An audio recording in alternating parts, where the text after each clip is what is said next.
Hello guys, Neha Kripalani this side और मैं basically Jaipur Rajasthan से बिलोंग करती हूँ और मैं डीजी करियर कंपनी के डीसी टाइगर ग्रुप में वर्क कर रही हूँ। यहाँ वर्क करते हुए मुझे 2 महीने हुए हैं और 2 महीने में मैंने यहाँ से 38,000 प्लस की अर्निंग कर ली है।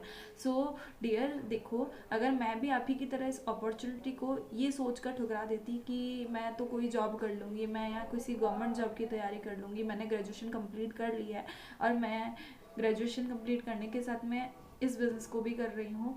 अगर मैं इसी सोच में रह जाती कि मेरे को जॉब करना है या मेरे पास पैसे नहीं है, मैं कैसे पैसे अरेंज करूँगी, या मैं एक्सक्यूज़ देती कि मैं अपने दोस्तों से पूछ के बताऊँगी, तो शायद मैं आज लाइफ में यहाँ से ग्रो नहीं कर पाती, 38,000 प्लस की अर्निंग नहीं कर पाती।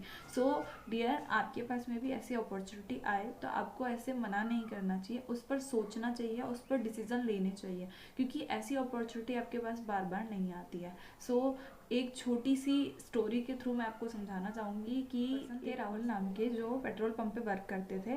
देन वो अपना वर्क कर रहे थे, वहाँ पर आकर के ब्लैक कलर की मर्सिडीज़ कार खड़ी हुई। उस मर्सिडीज़ कार को देख करके वो शॉक्ड हो गए और उनके दिमाग में सवाल आया कि ये तो मेरी ड्रीम कार है, ठीक है। देन वहाँ से उस कार में से एक पर्सन उतरे जिनका नाम महेंद्र था। वो महेंद्र उनके पास में जा करके बोलते हैं कि मुझे 2,000 रुपये का पेट्रोल डाल दो। वो पेट्रोल डालने के लिए जैसे आगे बढ़ता है, वो पेट्रोल डालते डालते सोचता है ये मेरी ड्रीम कार है। उसके दिमाग में काफ़ी सवाल चलते हैं कि काश मेरे पास भी ऐसी कार होती। तो महेंद्र उनके पास आकर के बोलते हैं कि क्या आप भी इसी तरह बिजनेस कर करके और पैसा कमाना चाहते हो? तो वो बोलते हैं यस। तो वो अपना विजिटिंग कार्ड उसको दे देते हैं। विजिटिंग कार्ड देने के बाद वो कार वहाँ से चली जाती है और वो वहाँ से चले जाते हैं। देन वो राहुल उस विजिटिंग कार्ड को देख करके सोचता है कहीं ये फ्रॉड तो नहीं है, कहीं मैं इसमें पैसा इन्वेस्ट तो नहीं करना पड़ेगा, कहीं ये तो नहीं, कहीं वो तो नहीं।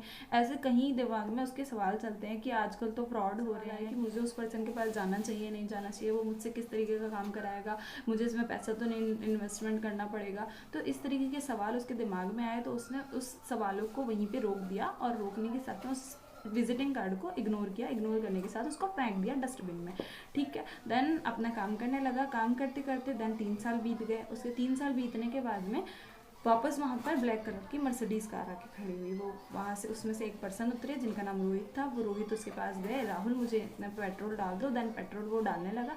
पेट्रोल डालने के बाद में रोहित ने उनसे एक सवाल पूछा कि क्या आपको याद है यहाँ पे 3 साल पहले इसी तरीके की ब्लैक कलर की मर्सिडीज़ कार आके खड़ी हुई थी? तो उन्होंने कहा कि हाँ भाई मुझे याद है। देन उन्होंने रोहित ने पूछा कि क्या आपको याद है उस पर्सन ने आपको एक विजिटिंग कार्ड दिया था? बोला हाँ याद है। तो वो जो रोहित थे उन्होंने उन्हें बताया कि आपने उस विजिटिंग कार्ड को डस्टबिन में, रोहित ने राहुल को बताया कि मैं भी आप ही की तरह यहाँ पर सफाई का काम किया करता था, इसी पेट्रोल पंप पर मुझे सफाई करते करते वो विजिटिंग कार्ड मिला जो आपने डस्टबिन में फेंक दिया था। मैंने उस विजिटिंग कार्ड को उठाया, उस पर जो नंबर दिया हुआ था मैंने उस पर कॉल किया। उन सर्जन पर्सन ने मुझे वहाँ पर बुलाया और वहाँ पर बुलाने के बाद मुझे बिजनेस करने का तरीका सिखाया, बिजनेस सिखाया। मैं उस बिजनेस को कर करके आज ये मर्सिडीज़ कार मेरी है।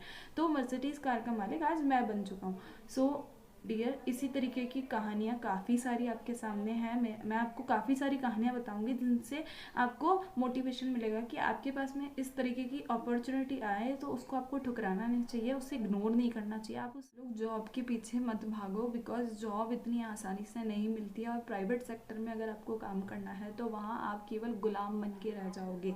सो गुलामी नहीं करनी है, अपनी मेहनत से अपनी ख्वाहिशें पूरी करनी है, अपना बिजनेस स्टार्ट करना है और बिजनेस स्टार्ट करके अपनी लाइफ में ऐसी लेवल बनाना है कि लोग आपके लिए तालियां बजाएं। गुलामी करके सिर्फ ज़रूरतें पूरी होती है और मेहनत करके सिर्फ ख्वाहिशें। तो अपनी ख्वाहिशों को पूरा करो, गुलामी मत करो किसी की।